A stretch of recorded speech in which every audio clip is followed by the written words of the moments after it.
Bob Rae is here, the federal Liberal leader, and also just back from Attawapiskat. Saturday you flew up? Yep. There and back that day. I guess the first question is, seems kind of obvious, but has to be asked. How did it happen?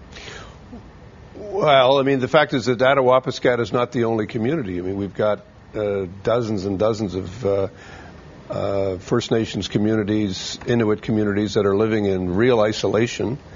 They're fly-in. There's no roads to Attawapiskat. You get in by plane and you go out by plane. Mm-hmm. They're very isolated. In this case, it's a community of about 2,000 people. They're supported almost entirely by government transfers of one kind or another, but either from the federal government or the provincial government. Mm-hmm. Very little real economy. I mean, historically, these communities were created because there were people who lived there who lived in even smaller communities, and it was very hard to service people, so people were brought together.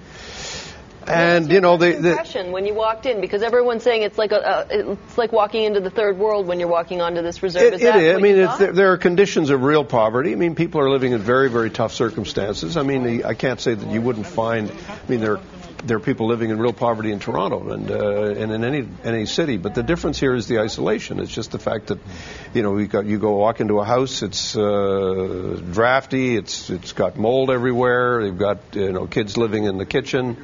Some of the houses have running water, some of them don't, so that you've got, we visited one family. There was a little baby, 2-month-old baby named Kaylee, who was sleeping quietly on the bed. Her mom was there.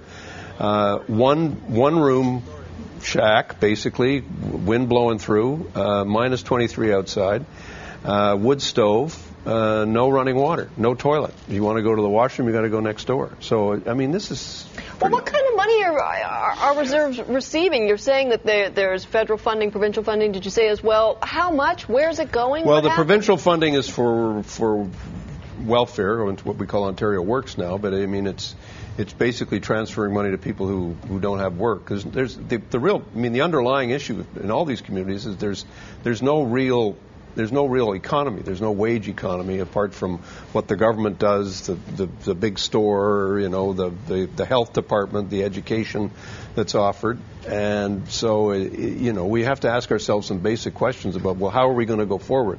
See, the social change that's happening is every house has a satellite, right? Mm-hmm. So the kids are watching TV. For all I know, the kids are watching this show. They could be watching this program. And so they're watching this show. They're on computers at school, and they see a world which is completely different from the one in which they're living. And so you've got drug issues, you've got booze issues. You've got 5 times the rate of adolescent suicide on reserve as compared to the rest of the country. A lot of kids into real problems, plus a very high birth rate. 50 kids being born a year on the reserve. So they have 21st century vices, but not 21st century benefits. Yeah, or opportunities. Right. Although, people will say,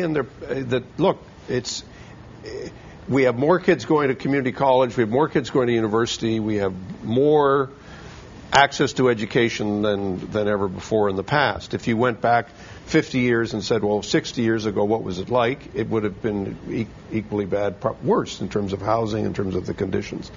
But the thing we have to ask ourselves as Canadians, these are our fellow citizens. We're living here in one country. We don't have 2 countries. We have one country. And increasingly we have to say this just doesn't work. It doesn't make sense for people to be living in these conditions of poverty. There's big developments going on in Northern Ontario, as there are in many other parts of the Northwest Territories, diamond mines, new mines being built. How do we make sure that people have access to the new jobs, to the resources that are there? I mean, these are big questions. How do you feel about the appointment of the third-party manager to oversee things in that area? I don't think that helps because there already has been a co-manager there that's been kind of trying to deal with some of the budget issues over the last year. They've made real progress in getting the deficit down this year. I have to think that the appointment of the third-party manager, the way that was done, it was announced like that. There was no consultation. It was just announced. I think that came out of the Prime Minister's office. I mean, I know it's Christmas and we're supposed to be moving towards a charitable time, but no, this is a very partisan government. I think they don't like being on the defensive and saying, well, you know, their only defense is a good offense, so they say, okay, let's create a new situation where we're moving someone in. The Auditor General, when she looked at this pattern of third-party management across the reserves in northern Canada, said that it doesn't work well because it doesn't actually build the capacity to solve the problem. Somebody comes in for a time, says, do this, do that, and then they're off. They're in for 10 days, they're out for 10 days. I mean, it's more like a kind of colonial arrangement than it is, you know, the more thing we think about it in that way than we would think about it in a modern kind of way of doing things. While all of this discussion is happening, as you said, it's dipping minus 20 degrees there, and it's, you know, they're living in homes with no insulation. How do you move forward in a way where you consider the day-to-day lives of people living in Attawapiskat instead of this bigger issue of what to do with all of the reserves that are suffering this? Well, the Red Cross did go in after the state of emergency. The Red Cross did go in and said, yes, there's a humanitarian crisis. We've got a number of families that are living in conditions that are just not acceptable and can't continue.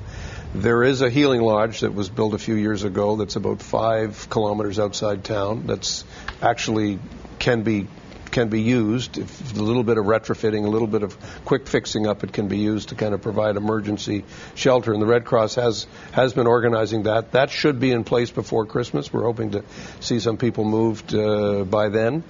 But the thing that I worry about is that, you know, well, that'll happen, and then there'll be the 22 mobile homes which are supposed to be moved up at the end of January, and then everybody will say, well, we solved that problem. And people will, I mean, even the fact that we're focusing only on Attawapiskat, what everybody has to understand is that right next door, Fort Albany, Saskatchewan, Fort Severn, James Bay, but across the country, this issue is still there. These people are still living in these very tough circumstances, and we've got to figure out how to provide the resources, how to break down the isolation, and to start to make the progress that we need to make. It's not going to happen overnight at all. No, it's going to take time, but we really do have to commit ourselves as a country to finding some solutions. Okay, we have to wrap things up. So happy that you could come by, though, and tell us about your trip, and I hope you'll keep us updated as this is going on. Thank you. Well, I'm Twittering and Facebooking and online all the time. So perfect. Happy to follow you. I'll send you the photographs and send you the pictures and stuff that we have. Please do. Good. Federal Liberal leader Bob Rae, good to have you here, just back from Attawapiskat. Happy holidays. Happy holidays to you too. Good Thank to see you. you. So much.